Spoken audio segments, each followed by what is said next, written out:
We are looking at the thought, you can recover from this disaster. I love the Bible when you, especially, Mama Eddie, have those real figures. That when you look at the story, you can find some of yourself in there. Because if you look hard enough, we can find ourselves in David and Bathsheba now. May not have done what they did, but now some of us know we was a mess. Kept up some mess. Been around some mess. Spread a little mess.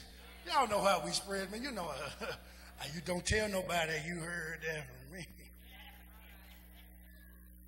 But brothers and sisters, I never really paid attention to verse 26 to the end. Because oftentimes we stop with them having the baby and the Lord loving the child. But there's something else that goes on in verse 26 that is phenomenal when you understand the story.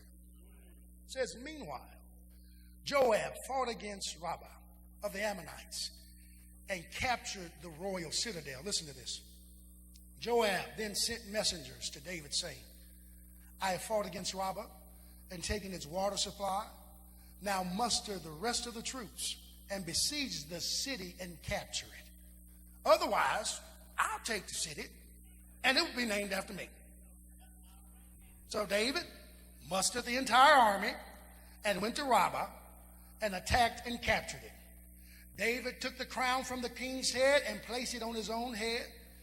It weighed a talent of gold, and it was set with precious stones.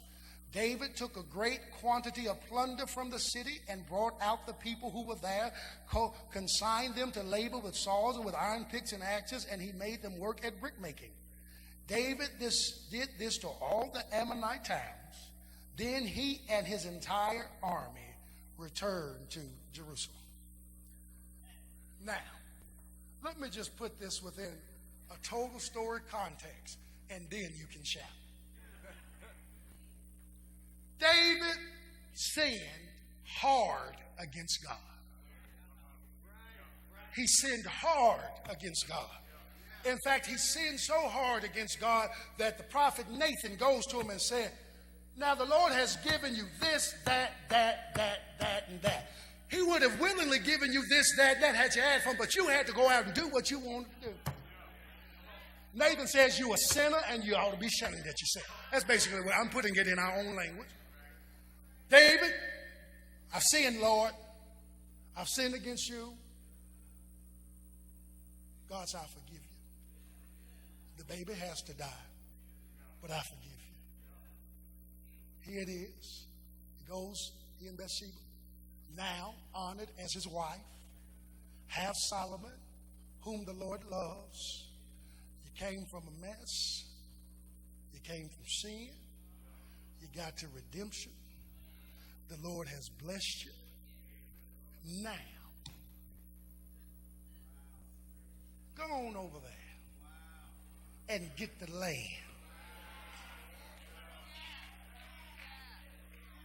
Get the spoils. Go on and get it. You can conquer it. Because see, now the favor of God is back on him. Y'all not hearing what I'm saying to you. God took a man who went from this miserable disaster, took him through the journey, and after he has come out of the disaster, God breathes on him again, sets him up again, makes him a conqueror. And here's all I could think about. Y'all not hearing what I'm telling y'all today. How many folk have been in a disaster? How many folk got some disaster going on? Might be financial, might be professional, might be educational, might be relational. Anybody know what I'm talking about in this church? But what you see in the story of David, here is where you can shout. There will be victory after this. And what you get in the text is God gives him victory after he goes through his disaster. And if God can give David in the text victory after his disaster, do you not know that the disaster you might be experiencing is only for a season in your life? And there will be victory after this. There will be hope after this.